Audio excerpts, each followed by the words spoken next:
Cheap labor is one of the reasons American companies often make their products in China, but it's not the only reason. And China's years of shoring up its supply chains and infrastructure means transitioning that production to the U.S.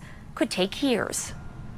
President Trump says his tariffs on China will help bring jobs and manufacturing back to the U.S. With my China tariffs, we're ending the greatest job theft in the history of the world. This is going to create more jobs in this state and this country. For decades, American companies have relied on Chinese-made products to keep costs low, says supply chain expert Kimberly Reuter. We got reliant on cheap labor.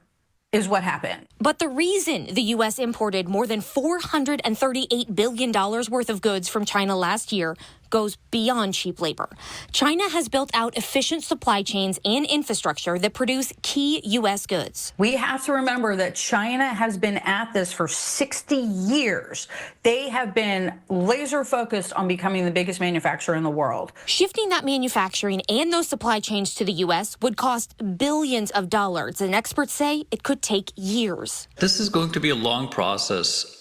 Supply chains have not been formed overnight. Candidly, it will take years to move the entire process. Anywhere from probably 6 months to 5 or 6 years. And if that transition does happen, there's no guarantee it would bring jobs back to America. A recent CNBC survey of supply chain businesses found 61% of respondents said it would be more cost-effective to relocate supply chains to lower tariff countries than bring them to the U.S. Georgetown University business professor Arthur Dong. A lot of companies are going to look at other destinations in which to produce in order to diversify their manufacturing base. It's very unrealistic to assume that automatically many American companies are going to, start to initiate and take the steps to reshore or create factories here in the United States to replace the productive capacity that's coming out of China.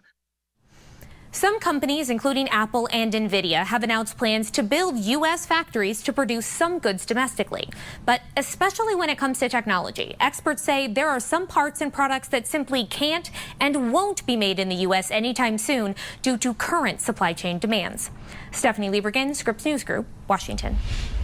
Piece all of this together, and it can be overwhelming. You might be wondering something fundamental for you and your family: how to save money. John Matteries digs into some strategies to tariff-proof your pantry.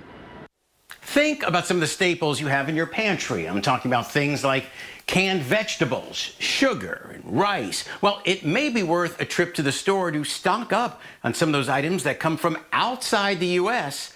that also have a long shelf life.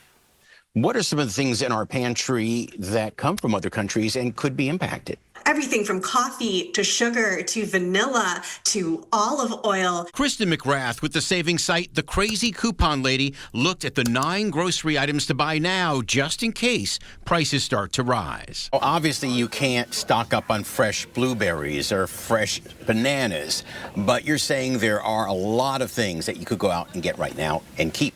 Yeah, so all the items we looked at were things that you can keep for a year or more if it's sealed and kept in a cool, dry place. Chocolate chips, it's going to depend on the milk content, but if you're buying darker chocolate, that can keep for up to 2 years. Other staples on the Crazy Coupon Ladies list: canned pineapple, canned tuna, jasmine rice, and canned vegetables. With tariffs on aluminum, some of the packaging costs might also be inflating the cost of some of these items as well. McGrath tells me she isn't seeing huge markups on individual items just yet. She says shoppers shouldn't panic buy, just stock up when they see a good price. And hopefully making their pantry a little less vulnerable to tariff cost increase. And that way you don't waste your money. John Matteries, Scripps News Group.